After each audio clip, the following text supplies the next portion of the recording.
खानदानी गरीब ससुराल। एक रोज आलोक हमेशा की तरह अखबार पढ़ रहा था और आवाज देकर अपनी पत्नी श्वेता से कहता है, सुनते हो, पेपर के साथ गरम चाय मिल जाए तो बात बन जाए। लाती हूँ। श्वेता 2 कप चाय बनाकर लाती है, 1 कप आलोक को देती है और 1 कप चाय खुद लेकर आलोक के बगल में बैठकर पीने लगती है। हमारी शादी को 25 साल होने को आ गए, लेकिन मुझे अभी तक ये समझ में नहीं आया कि तुम इतना क्या पढ़ते हो घुसकर। अरे बाबा, फिर से रेड पड़ गया अग्रवाल वालों के यहाँ। पता नहीं इतना पैसा कहाँ से लाते हैं। एक हम है जिसके पास खुद के खर्च के लिए पैसे पूरे नहीं हो पाते। आलोक की बात सुनकर नंदिनी वहाँ आती है। दिखाइए पापा पेपर एक बार।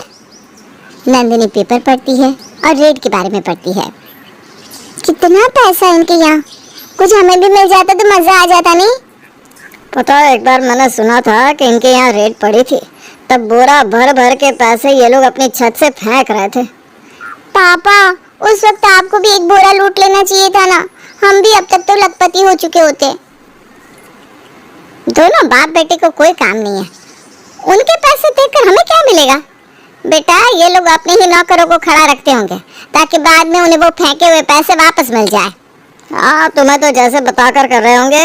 अरे कोई नौकर वोकर नहीं थे। नहीं, आपको बताकर सब करते होंगे ना। अरे आप तो क्यों लड़ रहे हो? दूसरों की बातों से घर में कलेश क्यों कर रहे हो? बेटा, मैंने क्या गलत कहा? ऐसा कोई रिश्ता हमें मिले तब ना। तेरी शादी ऐसे किसी घर में हो जाए तो हमारी नैया पार हो जाएगी। छोड़ो, मुझे अखबार पढ़ने दो। श्वेता अपनी रसोई में चली जाती है और आलोक न्यूज़पेपर पढ़ने लगता है। नंदिनी भी तैयार होकर अपने कॉलेज के लिए निकल जाती है। रास्ते में बस उसके दिमाग में रेड वाली बात घूमने लगती है। नंदिनी को खोया खोया देख उसकी फ्रेंड स्नेहा कहती है, अरे क्या सोच रही है नंदू?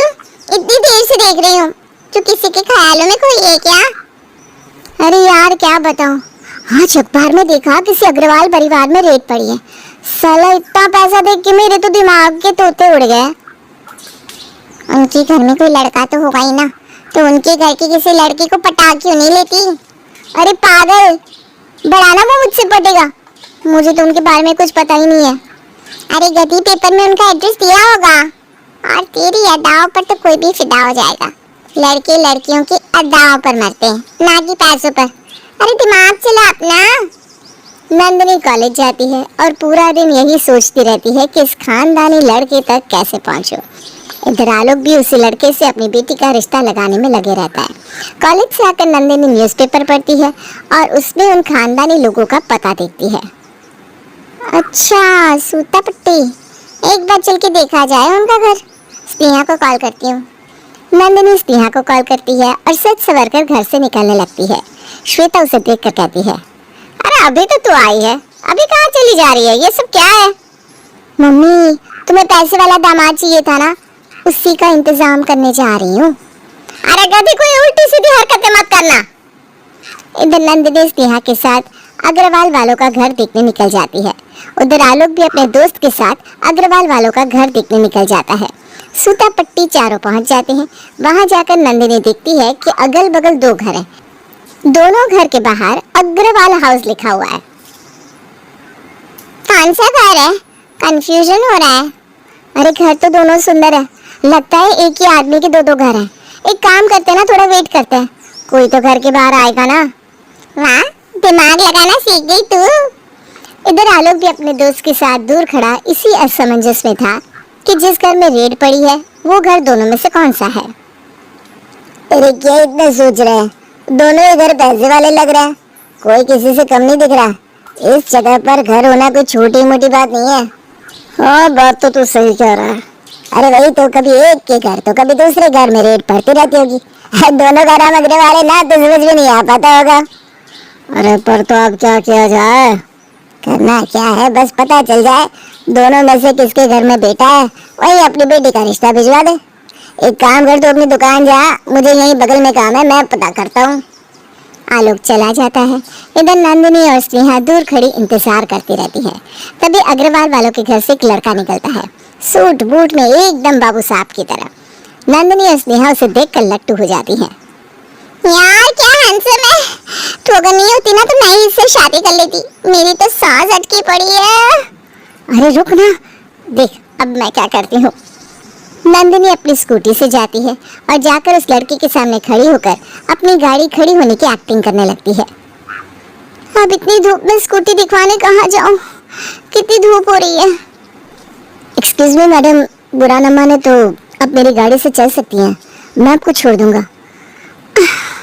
अब क्या करूं, मजबूरी है, मुझे जाना तो पड़ेगा। नंदिनी अमन के साथ गाड़ी में बैठ जाती है।